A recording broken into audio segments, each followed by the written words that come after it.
가장 이제 큰 본질 메인 주제가 서로 사랑하라는 그 말씀이라고 말씀을 드렸습니다.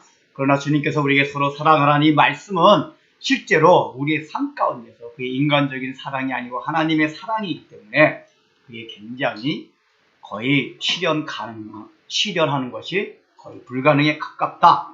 이런 걸 통해서 그나마 거기에 가깝도록 우리가 서로 사랑할 수 있는 방법, 이런 이제 세 가지를 이제 살펴보았습니다. 근데 우리가 그걸 살펴보면서 우리가 이제 갖게 된 생각이 뭐냐면은 이게 우리가 서로 사랑한다는 것은 어떤 감정적인 차원의 문제를 넘어서서 우리 자신의 인격의 변화, 내면의 변화가 있어야만 가능한 것이고, 또 다른 측면에서는 우리의 가치관과 어떤 우리의 인식의 전환이 있어야만 실제로 서로 사랑하는 것이 가능하다.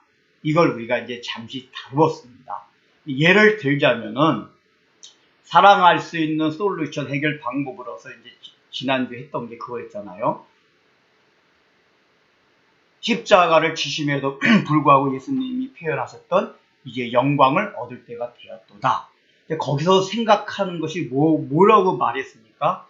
영광을 그 예수님의 그 말씀을 통해서 생각하는 거는 우리가 하나님께 영광 돌리고 우리가 하나님께서 우리에게 영광 받게 하시는 방법은 표면적으로 드러나게 우리가 생각하고 우리가 좋아하는 방식이 아닌 십자가를 지는 방식으로 다른 사람을 위해서 희생을 하고 수고하는 그 방식을 통해서 영광을 드러내는구나 라는 그 인식과 가치가 실제로 인식의 변화가 있고 그걸 수용해야지만이 우리의 삶에서 실제적인 여유가 생긴다고 하였습니다. 그래서 그 마음의 삶의 여유가 있어야지만이 우리 자신을 벗어나서 다른 사람에게 관심을 가지고 우리가 가진 풍성함과 사랑을 흘러 넘치게 할 수 있는 그 여유가 바로 그 영광이 무엇인가에 대한 중요한 인식 변화에서 나온다고 말씀을 드렸습니다. 그러니까 일단 인식이 변화가 돼야 됩니다. 그리고 이제 두 번째 살펴봤던 그 솔루션이 작은 자라는 그 단어에서 살펴볼 수 있다고 했잖아요. 작은 자라는 것을 살펴볼 수 있다는 게 뭐라고 했습니까? 우리 자신이 작은 자, 즉 나그네 같은 자요. 또 우리들도 작은 자, 나그네 같은 자이기 때문에 서로 사랑하기 위해서는 작은 자를 잘 대접하고 섬겨야 한다. 그것이 서로 사랑할 수 있는 길이다. 이것을 배웠습니다. 그래서 우리가 서로 그러니까 작은 자를 섬긴다는 것이 아브라함의 예를 통해 가지고 무엇이라고 했습니까? 나그네를 대접하는 그 일 가운데 작은 자를 섬기는 좋은 신뢰가 된다고 했는데, 나그네를 대접한다는 이 행동에 담겨 있는 본질적인 의미가 뭐라고 말씀을 드렸습니까? 그게 굉장히 중요한 겁니다. 여기 뭐냐? 나그네를 대접한다는 얘기는 일면식이 없는 자를 돌아올 보상이 전혀 없는 대상을 우리가 대접한다는 얘기입니다. 그러니까 우리가 어떤 사람에게 사랑을 베풀 때 돌아올 보상을 전혀 기대하지 아니하고 일면식이 없는 사람을 대접하는 것. 근데 이렇게 하는 게 쉬운 게 아니란 말입니다. 이런 마음이 되었다는 얘기는 무엇이냐? 이 아브라함의 마음속을 아브라함의 삶을 지배하고 있던 삶의 원리가 뭐였냐?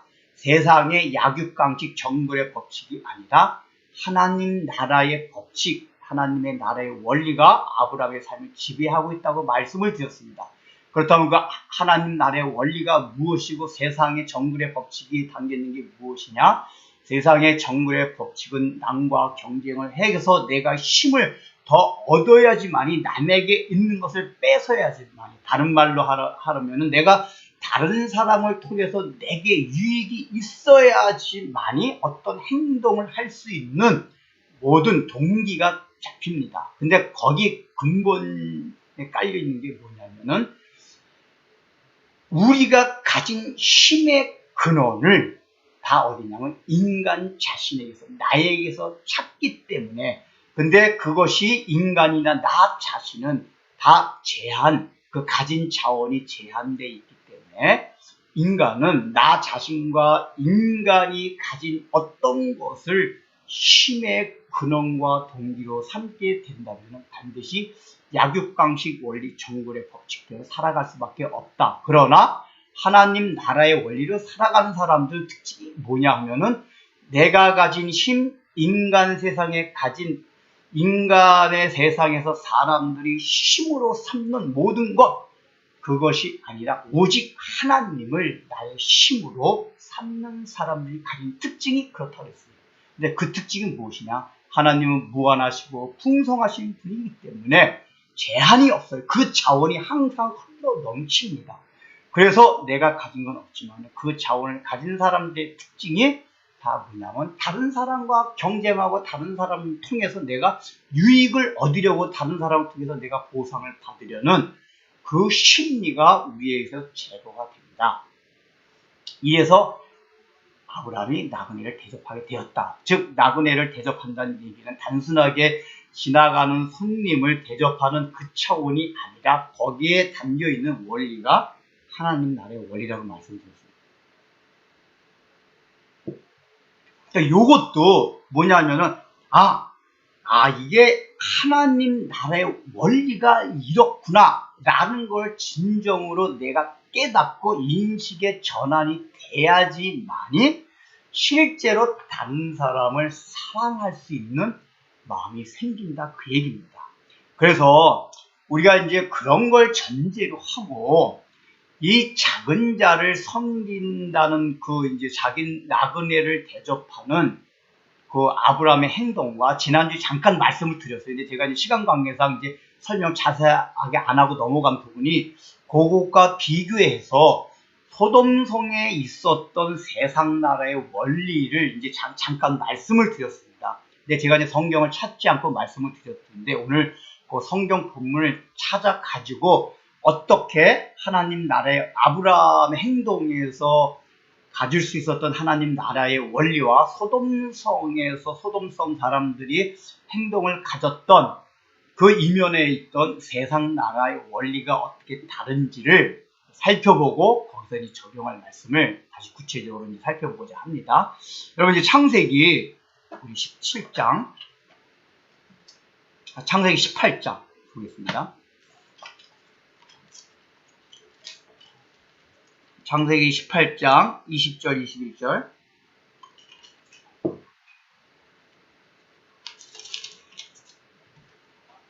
창세기 18장 20절 21절.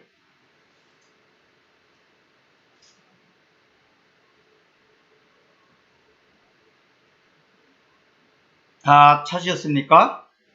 그럼 우리 창세기 18장 20절 21절 같이 읽어보겠습니다. 시작.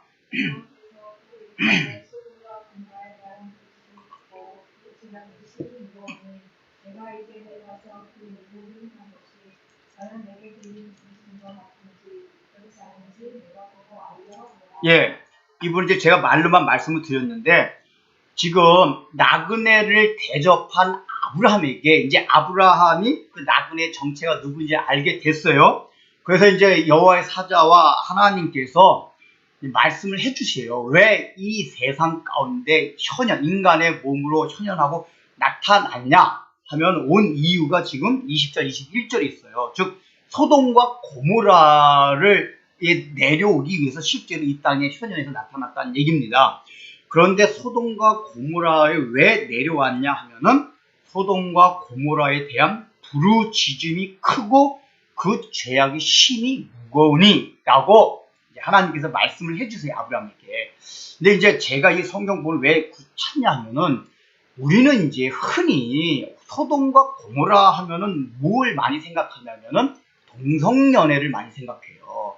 그래서 동성연애로 멸망한 그 성, 그게 소돔과 고모라다. 소돔이라는 그 뜻 자체도 그 동성연애의 의미를 뜻하기 때문에 이제 그렇게 많이 생각을 합니다. 물론 맞습니다. 그 소돔과 고모라 안에 동성연애가 아주 흔해 빠져 있었던 건 맞는 건데 성경을 자세히 읽어보면 하나님께서 소돔과 고모라 성을 멸망시킨 직접적인 이유는 그 동성연애 때문이 아니에요. 오늘 뭐라고 나왔죠?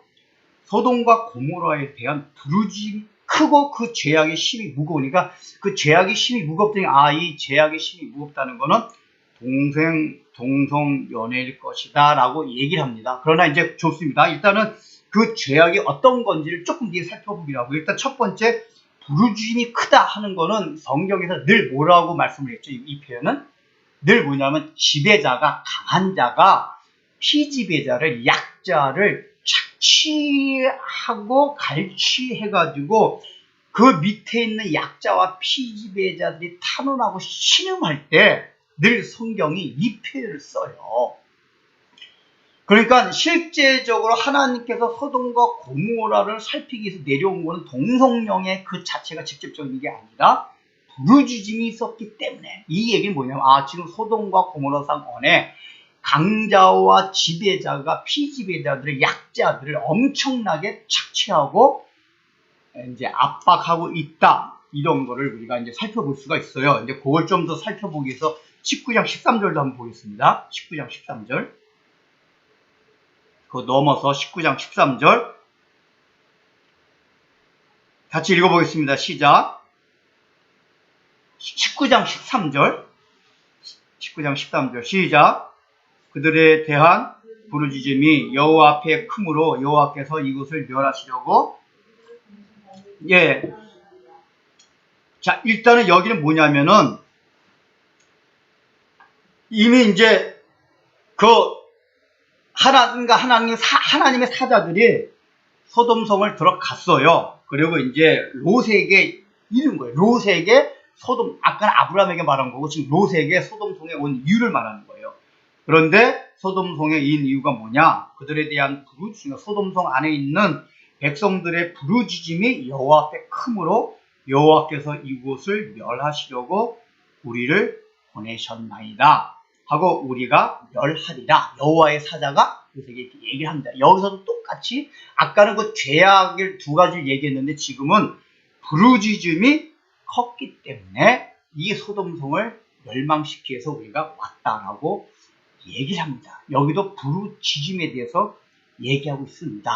그러면은 목사님, 그렇다 부르짖음이라는 게 혹시 뭐 동성연애 당하다가 뭐 이렇게 부르짖음이라고 이렇게 막 동성연애 때문에 혹시나 뭐 억울하고 막 이런 거에서 부르짖음, 막 억울한 일을 당하고 싫음소리를 내는 사람일 수도 있잖아요 라고 생각하는 사람이 있을까봐 성경을 좀 더 찾아보겠습니다. 에스겔 16장.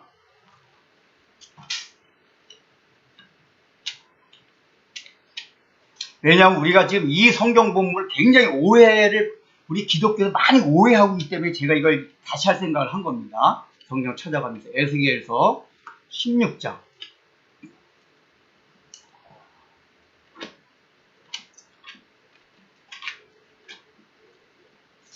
에스겔서는 이사야 다음입니다. 이사야 다음. 에스겔 16장 49절에서 50절입니다. 에스겔 16장 49절에서 50절.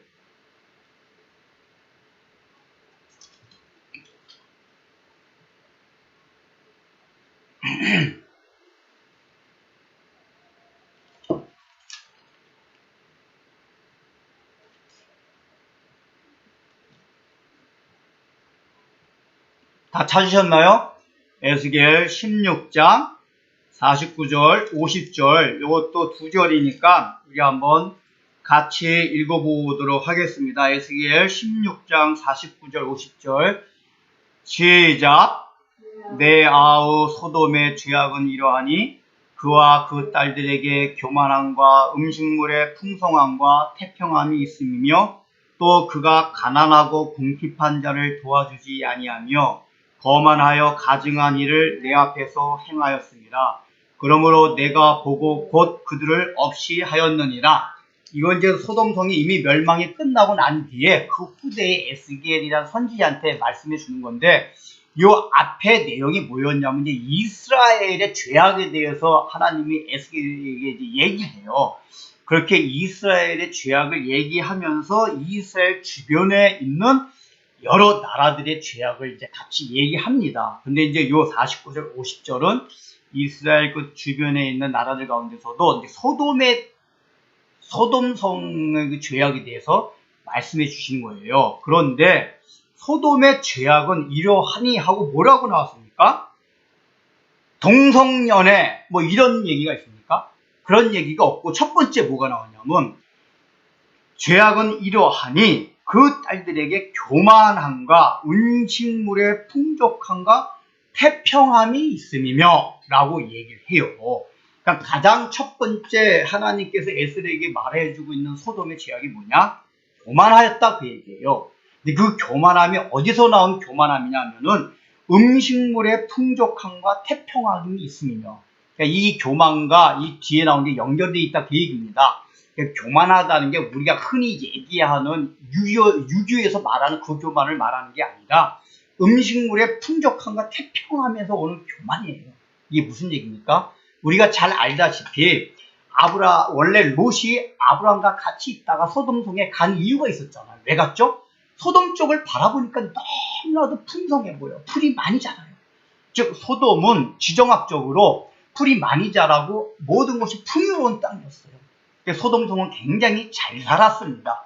그래서 롯은 그 소돔의 풍요로움을 보고 소돔성으로 들어갔고, 아브라함은 롯이 거길 택했고 너가 좋은 걸 택해라, 나는 반대 방향 가겠다 하고서 아브라함은 인간적으로 볼 때는 안 좋은 땅으로 갔단 말이에요. 그래서 롯이 소돔성을 택한 이유가 풍요로웠기 때문에 택했어요. 그래서 여기 보면 실제로 소돔성은 굉장히 풍요로운 땅이었어요. 음식물의 풍족함, 그러니까 경제적으로 풍요롭다 보니까 태평함까지 있었어요. 그러니까 아무래도 여긴 정치적으로도 어느 정도 안정이 되었던 것 같아요. 경제적으로 풍요롭고 정치로 안정이 되니까 사람들이 태평성대를 이뤘어요. 근데 중요한 게 뭐죠? 사람이 경제적으로 풍요롭고 태평성대를 이루고 아무 삶에 문제가 없을 때 일어나는 현상이 뭐냐? 교만함이에요. 이 교만함은 뭐죠? 모든 것이 하나님으로부터 왔고 내가 하나님을 의지하지 않으면 살아갈 수 없다는 고백을 안 하고 하나님께 의지하지 않고 나에게 태평함을 주는 이 경제적인 거, 정치적인 거, 내 주변에 좋은 인간관계들, 이런 걸 의지하면서 살아간다 그 얘기예요. 지금 소돔성의 가장 큰 죄악이 무엇이냐? 풍족함과 태평함으로 이루어진 하나님께 대한 교만함, 이게 가장 큰 죄악이다 그 얘기예요.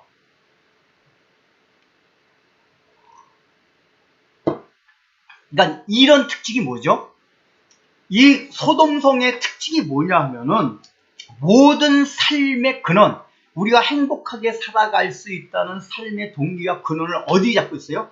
인간에게서 오는 거로 지금 찾고 있었다 그 얘기예요. 여기서 말하는 풍요로움, 태평함, 평안한 거, 이런 데서 어디서 찾지 않고요, 하나님에게서 찾지 아니하고, 아까 제 서두에서 말씀을 드렸잖아요. 이 나그네를 대접한다는 그 행위 이면에 있는 영적인 원리가 뭐라 그랬습니까? 바로 하나님 나라의 원리. 그것은 뭐죠? 하나님만을 의지하고 살아가는 겸손함. 저는 하나님으로부터 오는 공급함이 없으면 살아갈 수 없는 존재입니다 하는 가난한 마음, 생활 태도, 삶의 태도, 이게 나그네를 대접한 행위 이면에 있는 영적인 원리라고 했어요. 근데 이 소돔성 사람들은 뭐냐면 그 아브라함이 나그네를 대접하는 행위 이면에 있던 하나님의 원리와 반대되는 세상 나라의 원리, 즉 이 세상에 있는 경제적인 풍요와 태평함으로 삶의 동기와 근원을 삼고 있었다 그 얘기예요. 이게 지금 소돔이 갖고 있던 큰 죄악이에요. 그리고 두 번째 뭐라고 나와 있습니까? 또 그가 후반절에 가난하고 궁핍한 자를 도와주지 아니하며. 자, 이게 특징이 뭐냐? 이게 원래 우리가 일반적인 원리를 따져봐도 그렇잖아요. 사람이 풍요로워지고 넉넉해지면은 좀 가난하고 궁핍한 사람을 도와주는 게 당연지사잖아요. 근데 지금 소돔성에서 어떤 일이 일어나고 있었냐? 굉장히 풍요롭고 부자고 그냥 태평스러운데도 불구하고 여기도 우리가 인간 살아가는 세상은 늘 그게 있어요. 아무리 부여롭고 풍요로워도 늘 가난한 자가 있고 궁핍한 자가 있고 태평하지 못하는 사람들이 꼭 있어요. 그게 천국이 아닌 이 세상을 살아가면서 세상에 늘 있는 삶의 원칙입니다. 그런데 그래서 거기서도 가난하고 궁핍한 사람이 있었어요. 근데 하나님이 원하신 건 뭐냐? 그렇게 주변에 가난하고 궁핍한 자를 돌아보고 생각하는 게 하나님이 구약 성경에서 늘 강조했던 삶의 원칙이에요. 삶의 태도에 가져야 돼요. 그런데 이 사람들은 풍요로웠음에도 불구하고 가난하고 궁핍한 자들을 도와주지 아니했어요. 돌아보지 아니했어요. 이게 뭐냐? 우리가 그냥 이렇게 일반적으로 생각할 때는 실제적으로 보면은 굉장히 이렇게 부자 가운데 풍요로운 사람 가운데 이렇게 사람이 마음씨가 좀 인자스럽고 정도 많고 사랑이 많아가지고 실제로 보면 이렇게 가난한 사람 잘 도와주고 그런 사람들이 있어요. 근데 이거는 이 성경은 그걸 말해주고자 하는 것이 아니라 소돔성이 풍족함과 태평함이 있었는데 이 태평함과 풍족함이 어디냐면은 세상 나라 인간에게서 오는 어떤 재료와 소재를 가지고 삼았다 그 얘기예요. 그게 돈일 수도 있고 그 다음에 뭐 정치적인 안정일 수도 있고 또 인간으로부터 받는 사랑일 수도 있고 여러 가지 수가 있지만 중요한 건 뭐야? 하나님이 아닌 모든 이 피조 세계에서 그걸 찾았다. 근데 이런 거의 특징이 뭐냐? 그걸 찾게 되면 굉장히 자기가 태평한 거 평안한 것 같은데 실제적으로 그렇지 않다. 그 이유가 뭐냐? 이런 사람들이 가난하고 궁핍한 자를 돌아보지 아니하였다. 이 얘기는 뭐냐면은 부분적으로는 그런 개개별로 그런 사람이 있을지 모르지만은 하나님이 이 본문을 통해서 가르쳐 주시하는 게 그거예요. 그런 인간 세상에서 태평함과 풍족함으로 삼았던 거기에는 반드시 그건 뭐냐면 한계가 있다. 한계가 있어. 그래서 그거를 실제적으로 완전히 내 마음을 영원토록 채울 수 있는 풍요를 가질 수가 없다. 그 얘기예요. 그래서 불안하기 때문에 조금 막 내가 많이 곳간에 가득 찼음에도 불구하고 더 채우려고 이 곳간이 채워지고 제2의 창고에서 더 채우려고 하고 늘 불안해요. 내가 사랑을 많이 받고 사람들한테 인정을 받고 있음에도 불구하고 여전히 불안해요. 더 많은 사람들로부터 존중을 받고 인정을 받고 사랑을 받아야지만이 마음이 더 평안해질 것 같아요. 이게 인간이 피조 세계에서 우리의 태평함을 찾게 되면은 늘 한계가 있다라는 것을 지금 성경이 얘기하고 있는 거예요. 그러니까 이 사람들의 죄는 뭐냐? 첫 번째 뭐냐면 바로 원리적으로 볼 때는 태평함과 풍족함과 태평함이 죄는 아니란 말이에요. 근데 그 풍족함과 태평함으로 인해서 얻었던 교만, 이 교만이라는 얘기 속에서 생각할 수 있는 게 뭐냐면 이 사람들이 가졌던 풍요와 태평함은 다 인간에게서 찾았다. 이 세상에서 찾은 것이었다. 그 얘기예요. 그래서 가난함과 궁핍한 사람을 도와주지 아니하였다. 그 다음에 이제 50절에 보면은 거만하여 가증한 일을 내 앞에서 행하였습니다. 두 번째 제약이 나오잖아요. 거만하여 가증한 일을 내 앞에서 행하였습니다. 이게 50절을 보면은 거기 가증한 일을 내게 행하였습니다. 그러니까 이 가증한 일이 우리는 언뜻 생각할 때 동성연애라고 생각할 수가 있습니다. 물론 우리는 성경이 구체적으로 그걸 말해주지 않았기 때문에 이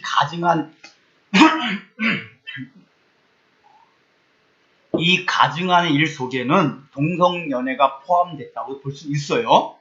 왜냐하면 하나님께서 실제로 레위기서나 예레미야서 같은데 왜냐하면 동성연애 하는 사람들을 돌로 쳐 죽이라고 명령을 하고 있거든요.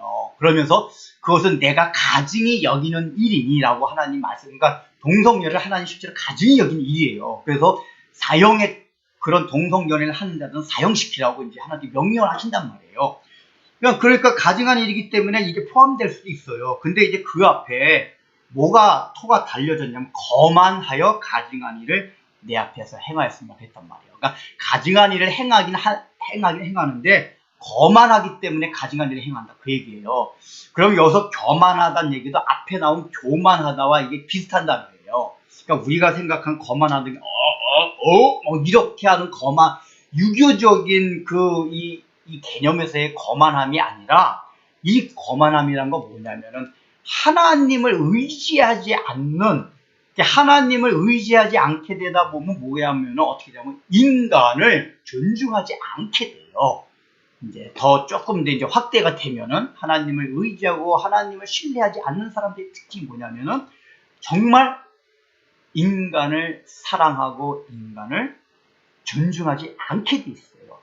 그 거만을 말해요. 그러니까 이 가증한 일이라는 거는 그게 뭐냐면 하나님을 신뢰하지 않는, 거기서 오는 가증한 일이에요. 그래서 동성연애도 포함될 수 있지만은 실제적으로 어느 게 더 많이 포함되냐, 우상 숭배가 많이 포함되어 있는 거예요. 실제로 구약 성경에는 우상 숭배하는 죄악을 하나님께서 계속 가증한 일을 내게 행하였습니다라는 표현을 많이 하십니다. 그러니까 동성연애도 가증한 일이긴 한데, 가증한 일에 더 퍼센테이지로 보면 많이 해당되는 게 우상숭배예요. 우상숭배. 구약시대 때. 그런데 우상숭배가 뭐죠? 하나님이 아닌, 하나님이 만든 피조물을 섬기고 피조물을 의지하고 신뢰하는 게 성경이 말하는 다 우상숭배라는 거예요. 이걸 얘기하고 있어요. 그래서 50절에는 동성연애도 포함될 수 있지만은 더 메인 되는 가증한 일이 뭐냐? 우상숭배다 그 얘기예요.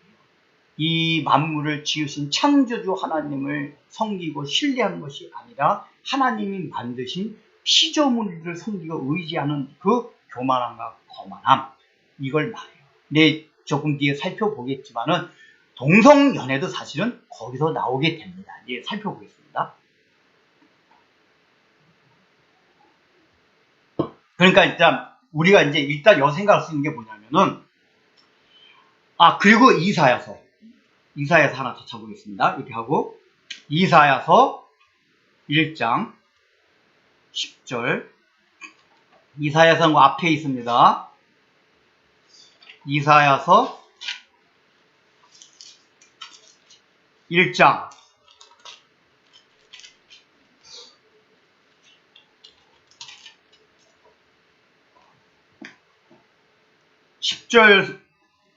10절 시간 관계상 10절 11절만 읽겠습니다. 10절 11절 이사야 1장 10절, 원래 17절까지 읽어야 되는데 10절 11절만 읽겠습니다. 다 찾으셨나요? 읽겠습니다. 시작. 너희 소돔의 관원들아, 여호와의 말씀을 들을지어다. 너희 고모라의 백성아, 너희 하나님의 법에 귀를 기울일지어다. 여호와께서 말씀하시되 너희의 무수한 재물이 내게 무엇이 유익하뇨? 나는 수양의 번제와 살찐 짐승의 기름에 배불렀고 안에 하노라. 자, 그 다음에 15절 읽겠습니다. 15절만. 15절 시작. 너희가 손을 펼 때에 내가 내 눈을 너희에서 가리고 너희가 많이 기도할지라도 내가 듣지 아니하리니 이는 너희의 손에 피가 가득함이라. 자, 지금 이사야, 이 내용은 하나님이 이사야 선지자를 통해서 누구한테 하고 있는 얘기냐면 이스라엘 백성들한테 하고 있는 얘기입니다. 근데 이제 이스라엘 백성들의 죄악을 하나님이 얘기하는데 이스라엘 백성들한테 처음에 뭐라고 표현하냐면은 10절에 보면은 너희 소돔의 관원들아, 그러니까 너희 유대인들아, 아브라함의 자손들아, 이스라엘아, 이렇게 표현하는 게 아니라 소돔의 관원들아. 그러니까 이거는 이제 이스라엘 지도자들 향해서 하는 말씀이에요. 그 다음에 백성들을 향해서 유대 백성아 그러지 않고 너희 고모라의 백성아. 그러니까 지금 이스라엘을 향해서 하나님이 말씀해 주시는데 이 표현은 뭐라고 말하냐면 소돔의 관원들아, 고모라의 백성들아 라고 얘기를 합니다. 그러니까 이 얘기 그러면서 이제 이스라엘 백성이 짓는 죄악들을 쫙 나열을 해요. 근데 여기는 이스라엘 백성은 하나님이 믿는 백성이기 때문에 여기 제사 지내는, 제사를 열심히 드리는 이제 여기 12절, 11절에서부터 그냥이 나와요. 내가 너희가 드리는 막 번제물의 연기에 내가 이제 질렸다. 이제 제발 안식일날 월삭 때 재물 가져오지 말고 예배 드리지 마라. 제가 언젠가 이거 말씀을 드렸잖아요. 너 예배, 주일날 예배 드리 오지 마. 내가 너 예배 아주 질렸어. 맨날 헌금해. 헌금하지 마. 이런 걸 말씀하십니다. 그러니까 이스라엘 백성들이 예배, 종교생활 잘했음에도 불구하고 너희가 무슨 죄악이 있는 줄 알아? 라고 얘기를 한단 말이에요. 그래서 뒤에 나오는데 뒤에 그 죄악이 첫 번째 뭐냐면 15절에 너희 손에 피가 가득합니다. 그러니까 너희 지금 이 제사를 잘 지내고 예배를 잘 지내고 헌금 잘하고 잘 하는데 너희 손에 피가 가득하다라고 얘기를 해요. 그 죄악을 이제 구체적으로 얘기를 하고 그 뒤에 계속 나옵니다. 이 죄악을 구체적으로 얘기해야 되나요? 그런데 이런 특징을 가진 게 무엇이었냐면 소돔과 고모라 성에 있던 사람들의 특징이 손에 피가 가득한 죄악을 가지고 있었다 그 얘기예요. 그래서 지금 하나님이 이스라엘을 향해 가지고 이스라엘이라고 유대인이라고 지금 호칭하지 않고 소돔의 관원들아 고모라의 백성들아라고 얘기하고 있는 거예요. 왜냐? 지금 너희는 이스라엘 백성이지만 나의 백성이지만 소돔과 고모라가 짓고 있는 범죄를 너희들도 하고 있다 그 얘기예요. 근데 그 죄가 손에 피를 묻히는 거, 손에 피를 묻히는 게 뭡니까? 뒤에 나오는 성경의 내용들이 뭐냐면, 그러니까 이스라엘 백성이 항의래요. 하나님 우리가 언제 손에 피를, 그러니까 이게 손에 피를 묻혔다니까 이스라엘 백성은 어떻게 생각했냐면 살인 이런 걸 생각했어요. 근데 하나님 뭐랬냐? 사람을 죽여서가 아니라 가난하고 헐받고 소외된 사람들이 신음하고 탄원하고 그 부르짖음이 내게 지금 들리고 있다. 근데 너희들이 그들을 돌아보지 아니한 그것들이 바로 손에 피를 묻힌 행위다 그 얘기예요. 이거는 이사야서뿐만 아니라 구약 성경이 소선지서를 보면 이 사상이 구구절절히 흐르고 있어요. 그러니까 결국은 뭐냐, 소돔과 고모라 짓고 있던 죄의 본질이 뭐냐면 동성연애가 아니라, 우린 자꾸 제가 그래서 오늘 한번 더 하는 거예요. 우리 동성연애가 아니라 가난하고 궁핍한 자가 소외된 자 나그네들을 돌아보지 아니한 죄야. 네, 그 표면적으로는 그렇지만은 그 이면에 있는 영적인 원리가 뭐냐? 소돔과 고모라는 세상 나라의 원리, 약육강식의 원리, 정글의 법칙을 따라간 원리가 있었다. 즉 풍요로우고 태평스럽기 때문에 하나님을 신뢰하고 의지한 것이 아니라 세상에 있는 것들을 의지하고 신뢰하는 우상숭배에 빠져 있었다. 이거란 말이에요. 이게 소돔과 고모라가 가졌던 죄의 본질이었어요. 그래서 우리는 이제 오늘날 우리 기독교가 보면 동성연애를 얼마나 반대해야 돼요. 이게 하여간 동성연애를 차별금지법은 성경이 말하고 있는 성경 뜻이거든요. 근데 차별금지법 속에 은근슬쩍 이게 동성연애자에 대한 것도 이게 그게 죄악이다라고 말하면은 국가법에 이렇게 저촉될 수 있게끔 아주 교묘하게 지금 이렇게 동성연애법을 이렇게 통과시키려는 의도들이 있습니다. 우리 기독교는 당연히 그건 반대해야 돼요. 그런 법이 통과되면 안 돼요. 왜냐하면 동성연애는 분명히 성경이 지적하고 있는 가증스러운 죄악이에요. 그걸 반대해야 돼요. 그런데 중요한 건 뭐냐?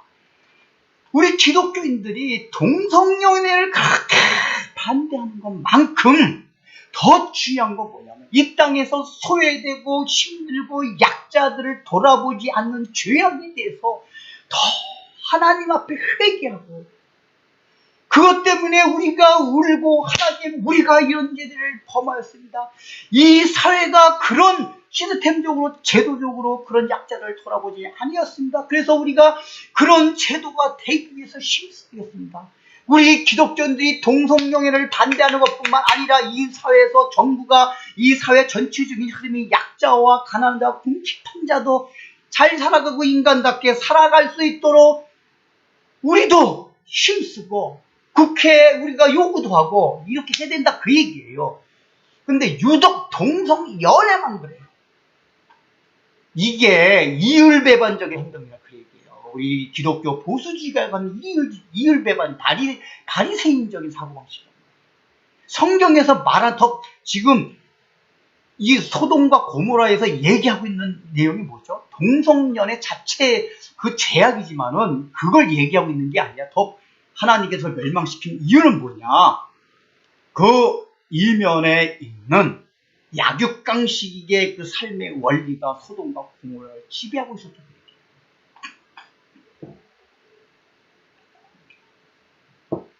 그래서 기독교는, 그래서 성경이 약자와 나그네를 돌보라고 하는 말씀은 윤리적인 강령이에요. 그 표현 자체는 기독교의 본질이 아니에요, 당연히.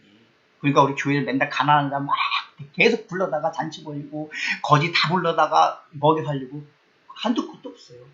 근데 중요한 건 뭐죠? 그럼에도 불구하고 교회는 이 땅에서 가난하고 소외되고 약자라고 하는 사람들을 늘 보살피고 관심을 갖고 또 이 사회의 모든 제도와 시스템이 그런 사람들을 보호할 수 있도록 법이 제정되도록 기도하고 노력해내고, 우리 그리스도인 국회의원들은 이게 왜 윤리적인 강령이란 말이에요. 일단 구약성경에 나타난. 그래서 구약성경 윤리적으로도 구약의 율법은 추수를 할 때에도 하나님이 뭐라고 율법에 명령하냐? 다 추수하지 말라고 그래요. 적당히 이렇게 남겨두라 그래요. 왜 그러냐? 가난하고 땅이 없는 사람들은 거기 와서 그거 이게 추수한 곡식들을 얻어먹을 수 있도록 놔두라. 도둑질이 아니야. 그래서 먹으려고 찾는 건 도둑질이 아니야. 즉 하나님이 실제 표면적으로도 이 사회적으로 이 땅에 소외되고 약하고 가난한 사람이 인간답게 살아갈 수 있도록 율법에 명령을 했단 말이에요. 근데 그래서 우리는 그거의 윤리적인 강령을 받아들이고 교회가 그 일을 해야 돼요. 그리스도인이. 그러나 이게 본질이 아니잖아요. 늘 나그네를 대접하라는 윤리적인 강령 안에 있는 의미가 뭐라고 그랬죠? 어쩐 영적인 원리가 메시지화된 거였어요. 제가 그 전에 말씀 10계명 강의할 때 말씀드렸잖아요. 모든 성경에 나타난 계명, 윤리적인 강령 안에는 영적인 하나님의 나라의 원리가 메시지화된 거예요. 그래서 우리가 윤리적인 강령을 지켜야 되지만 윤리적인 강령을 지키면서 그 안에 메시지화된 영적인 하나님의 나라의 원리가 무엇인가, 이거를 늘 염두에 둔다고 얘기해요. 그러면 그 가난한 자고 소외된 자를 우리가 하야하면서 더 본질적으로 뭘 찾아야 되냐? 나그네를 대접하는 권리 속에 담겨있는 하나님만을 우리의 모든 삶의 자원으로 삼으라는 거. 이게 바로 그 원리란 말이에요. 근데 가난한 자는 잘 대접하고 도와주면서 하나님을 나의 삶의 자원으로 삼지 아니하면은 표면적으로는 그 말씀을 지키는 거죠. 실제 지킨 게 아니다 그 얘기예요. 우리가 이거를 유의해야 된다 그 얘기예요. 어쨌든 우리 기독교인들 그 윤리적인 강령을 잘 생각을 해야 됩니다. 그러면은 아까 말씀드렸듯이 동성연애 이제 더 이제 구체적으로 말씀드려서 실제적으로 소돔과 고모라 사람들이 나그네가 왔을 때 어떤 행동을 하고 있는가? 아브라함과 반대되는 행동을 해요. 어떤 행동이죠? 지금 하나님의 사자들이 현현을 했는데 인간에서 어떤 모습을 했냐? 남자의 모습으로 이제 이 땅에 현현했단 말이에요. 그러니까 소돔성에 남자들이 몰려와가지고 야, 그 사람 내놓으라. 우리가 그 사람들과 상관하겠다. 이거 상관이라는 성관계를 말합니다. 그러니까 이게 지금 남자가 남자에 대해서 지금 관계를 맺겠다. 그러니까 남색, 동성연애를 하겠다. 그 얘기예요. 그러니까 우리가 이제 이걸 보고 이렇게 동성연애를 아주 그냥 폐역한 곳이 그렇다. 그 맞아요. 그런데 우리가 지금 살펴봤잖아요. 그러면 남색을 했기 때문에 멸망시켰다는 그 내용이 아니란 말이에요. 그러면 이 얘기 뭐냐면은 그 남색을 하기 위해서 그 사람들이 취한 행동 가운데 지금까지 말한 그 원리가 들어있어요. 자, 보십시오. 지금 소돔의 남자들이 왜 지금 이 사람들, 저기 롯한테 몰려와가지고, 야, 그 남자 내놔라! 우리가 그 사람들과 상관 좀 하겠다! 라고 얘기를 했냐면은, 지난 시간에 말씀드렸듯이 나그네라는 건 약자예요. 죽여도 법적인 책임을 묻지 않는 게 나그네였단 말이에요. 그러니까 동성연애를 하고 싶은데, 이게 마음대로 할 수 있는 대상이 없어요. 근데 어디 남자가 나그네인데 남자예요. 그러니까 저 나그네 같은 건 우리가 짓밟아도 죽여도 상관이 없다. 그렇기 때문에 그 나그네를 취해가지고 그러니까 이거는 동성 연애면서도 성폭력, 남자가 남자끼리 한 성폭력을 말해요. 그러니까 초점이 동성연애이면서 성폭력이에요. 강제로. 그러니까 성폭력이라는 건 뭐냐면은 성적인 강자가 약자를 향해서 하는 폭력, 그러니까 폭력의 한 종류가 성폭력이에요. 그러니까 지금 이 사람들이 이 소돔성에서 하고 있던 이 행위 뭐냐면은 성폭력입니다. 그런데 이 성폭력이라는 건 뭐냐? 폭력의 한 종류예요. 이렇게 보면. 이 얘기 뭐냐면 소돔성에 폭력이 횡행해 있다. 그러니까 우리가 폭력한다는 건 실제 주먹으로 막 때리는 것만 말하는 거, 이게 그렇게만 생각을 하는데 그 폭력이 말하는 게 아니라 창세기를 보면 인류가 죄악이 들어온 다음에 처음에 생겨난 얘기가 두 명의 부인을 라멕이 받아들인과 동시에 똑같이 행했던 게 폭력이었어요. 폭력. 다른 사람을 강압하는 거, 약자를 누르는 거. 그러니까 이 폭력이라는 성경적인 의미는 뭐냐면은 강자가 자기가 힘이 센 사람이 힘이 약한 사람을 짓누르는 행위. 이게 폭력이에요. 꼭 주먹을 치냐 안 치냐 이게 중요한 게 아니라. 그러니까 지금 이 소돔성에서 있었던 남자들의 행위 가운데 있냐가 뭐냐면 강자가 약자를 돌아보냐고 짓밟는 행위가 이 천사들을 내놓으라고 하는 행태 속에 있었던 그 얘기예요. 하나님이 이걸 보신 거란 말이에요. 그러니까 지금까지 줄 살펴보지 소돔성 사람들은 약자에 대한 배려 돌아보는 거 이게 전혀 없었어요. 오직 약육강이 힘이 센 자는 약자를 질밟아도 된다. 물론 우리가 아까도 얘기했지만 태생적으로 이게 정이 많고 사랑이 많은 사람도 있단 말이야. 안 믿는 사람 가운데도.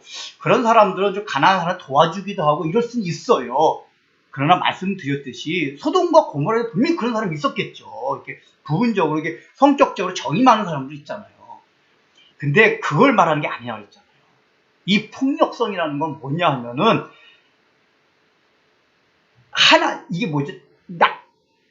다른 사람에게 베풀 수 없다는 의미 자체가 뭐냐면은 인간에게서 취하는 모든 자원은 유한하기 때문에 계속해서 막 취해야 돼요. 그러니까 없는 사람 걸 더 빼앗아야 돼요. 우리가 실제도 그렇잖아요. 이 세상에도 보면은 좀 많이 벌었으면 덜 버는 사람한테 이렇게 벌게 해주면 좋잖아요. 근데 그렇습니까? 그렇지가 않아요. 이 세상의 원리를 볼 때도 좀 많이 벌면 스스로 자원해서 내가 이만큼 벌었으니까 너 좀 벌어먹어. 이러면 좋은데 이게 인간이 악해서 안 그래요. 그러니까 이게 시장경제 원리라는 것도 그 원리 자체는 성경적인 원리예요. 왜냐하면 사유재산이라는 거는 열심히 일하는 사람이 많은 대가를 취하게 하는 건 하나님의 법칙이에요. 열심히 일한 만큼 벌게 하는 게. 시장경제에 그 원리는 들어있어서 하나님의 나라 원리긴 했는데 이게 또 왜 잘못되어 있냐면은 사람이 그냥 맡겨두면은 시장에만 맡겨두면은 벌고 또 그냥 창고 짓고 또 지어도 사람의 욕망은 끝이 없어요. 더 벌려고 그래요. 지금 내가 왜 인간이 가진 자원은 유한하고 한계가 있어요. 그래서 내가 많이 벌면 어딘가는 풍선 효과란 말이에요. 내가 많이 부풀면 저쪽에 들어가게 돼 있어요.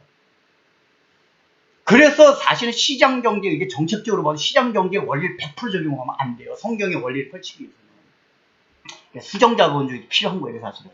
제가 누누이 말씀드리면 정치적으로 여러분들, 기독교인들은 진보적인 이 색채를 가진 사람들, 보수적인 색채를 가진 사람들 다 이렇게 취할 것들이 있어요. 어차피 그 사람들 양쪽 다 하나님 때문에 하는 게 아니에요. 뭐 자유주의든, 이 공산주의든 사회든 다 자기네들 신념대로 하는 것 뿐이고, 우린 다만 그냥 그나마 그 사람들 그렇게 하지만은, 그나마 성경적으로 하나님 원하시는 뜻이 무엇인가 정책적으로, 이거 그때마다 하면 된단 말이에요. 이게 정치 얘기로 나가면 안 되고, 어쨌든 간에, 인간이 그렇단 말이에요. 시장 경제도, 그래서 국가가 관여해가지고, 너무나 많이 못하게끔, 이렇게 약자한테 돌아갈 수 있도록 하게 하는 게 이제 수정 자본주의라는 건데요.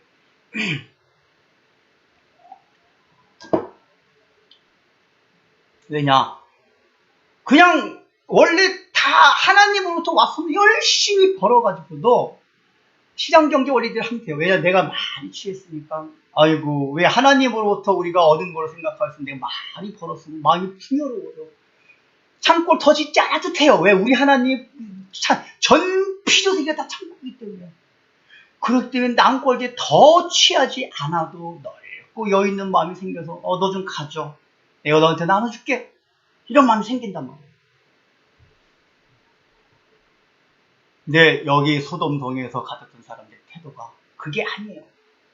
교만했던 사람들이에요. 이 천사, 남자로 이렇게 현현한 천사들을 향해서 동성연애 성폭력을 하려고 했던 뭐냐? 그 폭력성.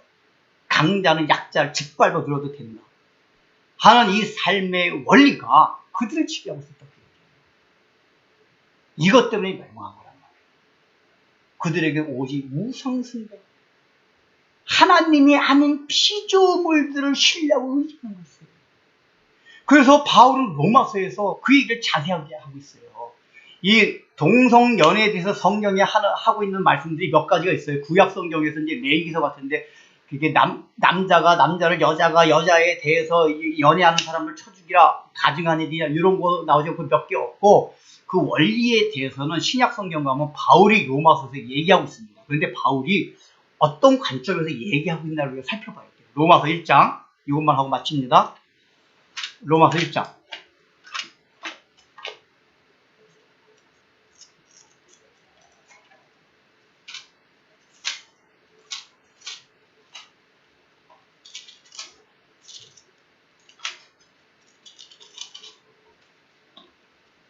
신약성경 로마서 1장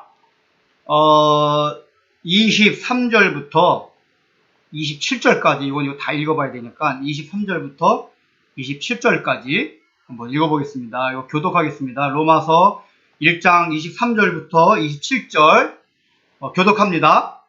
썩어지지 아니하는 하나님의 영광을 썩어질 사람과 새와 짐승과 기어다니는 동물 모양의 우상으로 바꿨느니라.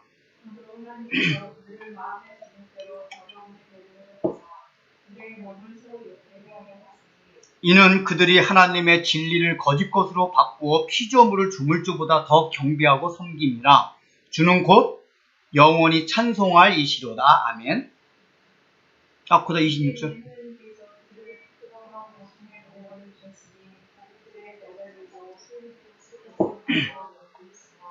그와 같이 남자들도 순리대로 여자 쓰기를 버리고 서로 향하여 음욕이 부릴 듯하며 남자가 남자와 더불어 부끄러운 일을 행하여 그들의 그릇 때문에 상당한 보응을 그들 자신이 받았느니라. 자, 이거 시간 관계에서 자세하게 설명을 할 수 없는데, 자, 이 흐름을 보세요. 바울이 요 1장 지금 21절부터 우리가 읽지 않냐 21절부터 무슨 얘기를 하고 있냐면은 우상숭배에 대한 얘기를 하고 있어요. 그러니까 하나님이 이 피조세계를 만들었다 그 얘기예요. 근데 이 사람들이 우둔하고 어리석어서 창조주 하나님을 섬기지 아니하고 하나님이 만든 이 피조물을 섬기는 우상숭배, 이런 어리석음에 빠져있다. 그 얘기를 하면서 갑자기 동성연애를, 이 우상숭배를 얘기하는 내용 가운데 딱 이렇게 도입을 시켜요. 근데 이 도입을 왜 시켰나? 여기 내용 오늘 읽어보면은, 그러므로 24절, 그러므로 하나님께서 그들 마음의 정욕대로 더러움에 내버려서 그들의 몸을 서로 욕되게 하였으니, 즉 동성연애를 하게 됐어요. 근데 동성연애 하게 된 이유가 그러므로 나왔잖아요. 그러니까 그러므로 앞에 게 이유란 말이에요. 23절이 뭐죠? 우상숭배예요. 우상숭배. 썩어지지 아니한 하나님의 영광을 썩어질 사람과 새와 짐승과 기어다니는 동물 모양의 우상으로 바꿨느니라. 그러니까 동성연애라는 게 하나님이 왜 그대로 내버려 두셨냐, 인류 가운데. 우상숭배가 원래 창조주 하나님을 섬겨야 되는데 이 사람들이 어리석게 피조물을 섬기고 피조물을 의지하고 신뢰했단 말이에요. 그래서 이제 로마서 1장이 이 심판장이기도 하는데, 그래서 하나님은 그 심판 결과, 그 우상숭배한 죄의 결과로 뭐냐면은 동성연애, 남자가 남자를, 여자가 여자를 향하여 정욕이 부릴 때 일어나는 그대로 내버려 두셨느니라. 우상숭배 심판의 결과를 내버려 두셨다 그 얘기예요. 그러면 여기서는 이제 사도 바울이 구체적으로 얘기하고 있는데, 전체적인 맥락 가운데 왜 하나님께서는 우상숭배 결과와 심판으로 동성연애를 인류에게 그대로 내버려 두셨냐 하면은, 동성연애 죄를 짓는 원리와 우상숭배 원리가 똑같아요. 우상숭배는 뭐죠? 당연히 피조물들은 창조주를 섬기고 경배하고 신뢰하는 게 창조의 질서예요. 당연하잖아요. 우리가 로봇을 만들면 우리가 생각해 로봇을 만들었으면 그 로봇은 만든 사람의 조종대로 뜻대로 살아가는 게 원래란 말이에요. 원리예요. 근데 피조물들이 그 창조주 하나님을 숨기지 아니하고 피조물들, 그게 뭐 돈이든지 사람이든지 인간의 사랑이 어떤 건지 그걸 신뢰하게 되면 이게 창조의 질서에 어긋난 거다, 그 얘기예요. 원래 창조에서 하나님을 숨긴 거예요.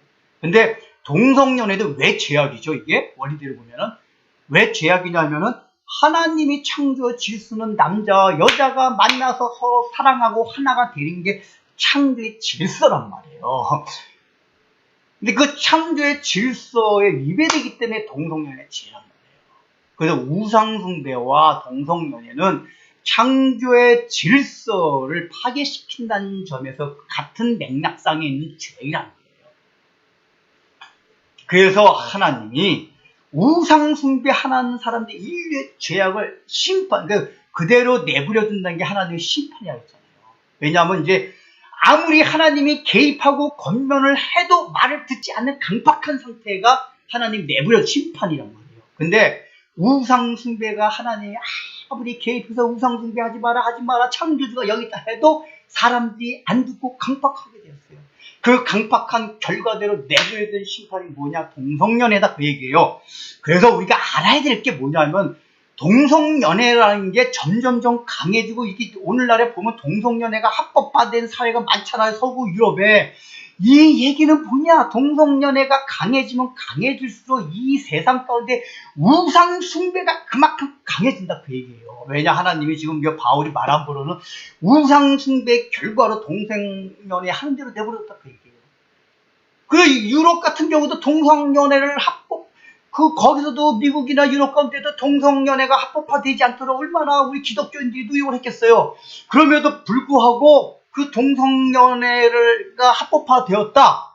하나님이 허용을 하셨기 때문에 그런 거란 말이에요. 그게 잘못된 건데. 그 얘기는 뭐냐? 그만큼 그 사회가 우상숭배로 찌들고 강팍한 사회가 되었다, 그 얘기예요. 그러니까 우리는 동성연애 이걸 보면서 마음에 한탄한 게 뭐냐? 우리나라 중에 하여간 이런 건 진보 정권이 잘못해요. 진보 정권에서 또 이런 동성연애를 자꾸 합법화시키려고 그래요. 그러니까 우리는 정책적으로 볼 때 진보, 보수 이런 게 따질 게 아니라 정책적으로 무엇이 성경적 이걸 봐야 돼요. 그러니까 막아야 돼요. 그거는 어떻게든지. 근데 우리가 그렇게 함에도 불구하고 혹시라도 만약에 이게 통과되었다. 그럼 우리나라도 우상숭배가 하늘의 끝에 닿았다, 그 얘기예요. 그래서 우리 기독교인들이 뭘 회개해야 되냐? 하나님, 이제는 세상 사람뿐만 아니라 우리 그리스도인 우상숭배가 뭐죠? 하나님보다 하나님을 사랑하지 아니하고 하나님을 신뢰하고 섬기지 아니하면 우상숭배란 말이에요. 그걸 회개해야 돼요. 근데 이게 왜 이율배반적이냐면, 여러분 내가 개인적으로 생각해요. 동성연애는 일단 성경을 떠나서 얼마나 혐오스러워요. 무슨 남자들 막 이상한 분장들을 하고 보기도 혐오스럽잖아요. 그러니까 이런 건 신앙을 떠나서 혐오스럽고 반대할 수밖에 없어요. 아주 이상한 사람들 빼놓고는. 그리고 동성연애 반대해가지고 우리한테 손해볼 게 없잖아요. 그러면은 그걸 반대하는 만큼 우상숭배. 오늘날 우리 그리스도의 우상숭배가 뭐죠? 돈을 더 사랑하고 하나님으로부터 오는 사랑에 만족하지 못하고, 내가 부모로부터 사랑을 받고 남편과 아내로부터 사랑을 받아오고 자식으로부터 주변 사람으로부터 인정을 받아야지 나는 만족하겠다는, 그것도 세상으로부터 기인하는 거잖아요. 그러니까 상처가 되죠. 마음에 남을 사랑하지 못하잖아요. 자족이 없어요. 그런 거는 더 큰 사랑을 받으려고. 그렇게 인간으로부터 오는 것에 우리 삶의 어떤 창고에 근원을 두는 게 다 우상숭배란 말이에요. 그러면은 그 동성연애가 혹시나 통과되고 지금도 통과하려고 노력을 해보면 우상숭배가 지금 우리 사회에 팽배해 있다. 이걸 생각하면서 그걸 회개해야 돼요. 우리는 하나님, 우리 그리스도도 우상숭배에 빠졌습니다. 도대체가 하나님을 사랑하지 못하고 창조 되신 하나님만을 사랑하고 하나님을 신뢰하는 게 아니라 우리가 어떤 피조물들을 우리가 섬기고 신뢰하고 있습니까? 우리의 목회자들서부터 우리가 그렇단 말이에요. 근데 동성연애만 그게 이율배반적인 거예요. 이제 바울이 얘기한 초점은 뭐냐? 우상숭배 있단 말이에요. 로마서 얘기한 게 우상숭배. 아까 말한 소돔과 고모라도 그렇고 우상숭배 있어요. 이 가증한 일들은 당연히 그게 죄악이지만 거의 원리하는 판결입니다. 그래서 우리가 궁극적으로 서로 사랑하는 것은 뭐냐? 그러니까 우리가 서로 사랑하기 위해서 뭐냐면은 이게 굉장히 결과적으로 뭐 서로 상관없는 것 같아요. 우상숭배에서 떠나야 돼요. 우상숭배. 여기 구약의 소돔과 고모라 지역에서 떠나기 위해서는 우상숭배. 그 나그네를 대접하기 위해서 뭘 해야 돼요? 동성연애를 그 성폭력을 했던 소돔성의 사람들의 삶의 원리. 그게 뭐죠? 약육강식의 원리. 다른 말로 하면 우상숭배. 이 원리에서 떠난 자가 나그네를 대접할 수가 있어요. 풍성해지기 때문에. 그래서 누님이 말씀하셨잖아요. 우리 교회 안에서 하는 사랑은 그냥 감정적으로 요해주기 물론 그게 필요한 건 사실이지만 다 일시적이에요. 내 마음의 상처가 치유가 돼야지 다른 사람한테 진정한 사랑 뭐 표현하고 안 하고도 물론 우리가 필요하긴 하지만 그게 본질적인 게 아니에요. 성향에 따라 표현을 할 수도 있고 좀 안 할 수도 있고 전화를 자주 할 수도 있고 못 할 수도 있고 그 성향인데 더 중요한 건 뭐냐면 내 마음에 그런 상처들이 없어지고 내 마음에 하나님으로부터 오는 그게 그 사랑으로 하나님으로부터 오는 사랑으로 내 마음이 풍족해져야지만 가득 차야지만 내가 그것이 사랑이든 감정이든 물질적인 거든 어떤 거든 흘려내버릴 수가 있단 말이에요. 상처를 안 받고 우리가 그거부터 해야 된다고 해요. 그리고 두 번째는 적용할게. 그래서 우리가 그런 마음을 갖게 되고 지금 그래서 어렵지만 내 삶의 주변에 실제적으로 하나님께 명령하신 가난하고 약한 자를 돌아보려는 나그네의 삶의 원리를 우리가 다 적용하고 있는가? 우리가 이제 먹고 사는 거 다 바쁘잖아요. 이 코로나 이 시기에 다 피폐해지고 세상은 피폐해질 수가 있어요. 그러나 우리는 피폐해지면 안 돼요. 그럴수록 더 주변에 관심을 가지고 우리의 삶에 내 마음의 풍성함을 흘려보낼 수 있어야 돼요. 여러분 구체적으로 우리 교회에서부터 이런 시기 때 그걸 생각했어요. 저 감사하게도 우리 교회는 그래도 우리 교우들이 대부분 이게 코로나에 직접적으로 이렇게 타격을 받지 않은 직업들이에요. 월급쟁이란 말이에요. 월급 받는 건 이게 물론 그것도 장기적으로 되면 타격을 받을 수 있지만 지금 당장은 뭐 이렇게 월급을 받을 수 있으니까 괜찮은데 그래서 감사하긴 해요. 그러나 또 우리 교우들 가운데도 코로나 때문에 그 직업 자체가 힘든 시기를 넘어갈 수 있는 사람이 있어요. 여러분들이 그런 것도 생각하라고요. 아니 나는 지금 뭐 직장 괜찮으니까 태평함에 안주하지 말고 나그네 원리를 가지고 우리 교우들 가운데 혹시 코로나 때문에 힘들어하는 그 직업상 힘들어하는 사람이 없나? 그들을 위해서 기도하고 그래서 우리가 교회적으로도 그런 사람에게 실제로 도움이 될 수 있도록 교회적으로도 사실은 우리가 힘을 쓰고 있습니다. 그러나 여러분 우리의 마음속으로도 중보기도 여기 창세기 18장에 보면 아브라함이 소돔성에서 중보기도해요. 소돔은 자기가 아무 상관이 없어요. 그러니까 단순히 롯이 살았기 때문이 아니라 그 아브라함과 이게 여호와 사자의 대화 가운데 보면 아브라함이 소돔성을 긍휼히 여겨요. 그 얘기가 뭐냐? 아브라함 마음에 풍성함이 있었기 때문에 그렇단 말이에요. 나그네를 대접하는 원리가 소돔성에까지도 적용되는 거예요. 하나님 저를 좀 긍휼히 여겨주세요. 의인이 50명만 있으면 구해지겠습니까? 알았다. 뭐 그렇게 하다 막 내려오잖아요. 그러니까 이게 뭐야? 아브라함에게 있었던 게 이게 마음이 풍성하시면 중보기도를 하는 거 뭐냐면은 마음에 여유가 있다는 얘기예요. 아브라함의 삶이, 내가 삶이 빡빡하고 뭐 이제 롯과 같이 뭐 다른 데가 초원에 가서 살고 있지 않다 하더라도 마음은 풍성해요. 풍성하다 보니까 다른 사람에 대한 관심을 가지고 그들 위해 중보기도 할 수 있는 여유가 생겨요. 근데 우리는 다른 사람을 위해서 중보기도 할 수 없는 여유가 없다는 얘기 다 뭐냐면 딱 자기 가족, 자기 삶에 국한됐다는 얘기를 다 자기가 세상에 있는 것들을 자원으로 이렇게 살고 있다는 얘기예요. 그래서 이런 때 구체적으로 겨우 중에 겨울은 사람이 있나? 우리 여름철에 이렇게 힘든 시기를 지나는 사람이 없나? 고3 요새 얼마나 힘들겠습니까? 우리 고3 학생들 여름 되면 이제 공부를 특별하게 잘하는 애들이 안 그렇겠지만 성적이 안 나오는 애들은 너무나도 이 고3 여름이 힘들 거예요. 우리 교대로 고3 학생이 있습니다. 그 학생에서 기도해 주셔야 돼요, 여러분. 뭐 우리 집에 고3 없는데 이러지만 말고.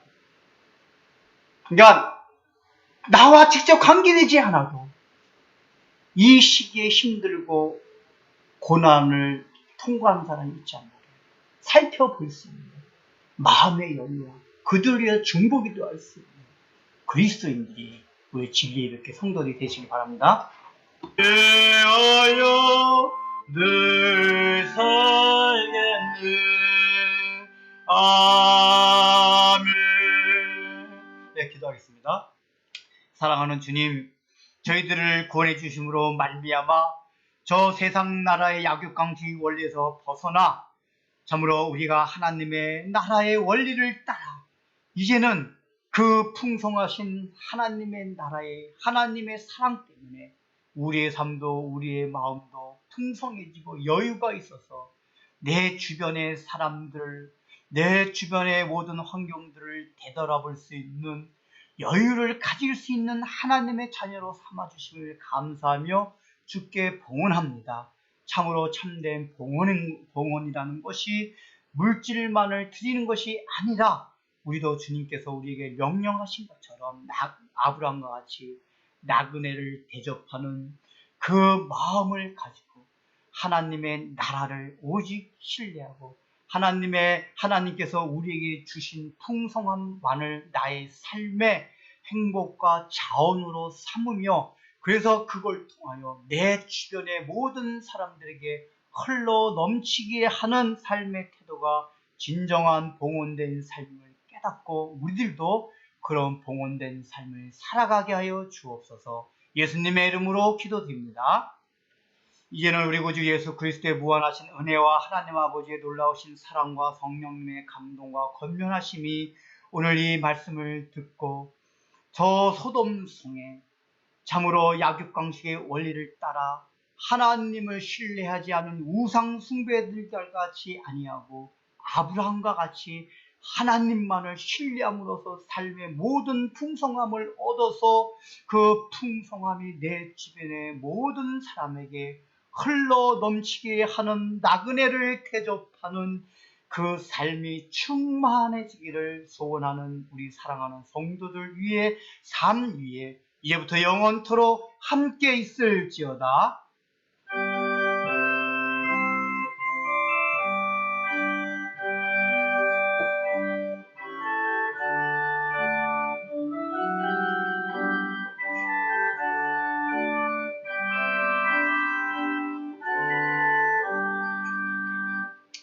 예, 여러분 날씨도 더운 날씨 가운데 건강히 잘 보내시기 바랍니다. 예배 마칩니다.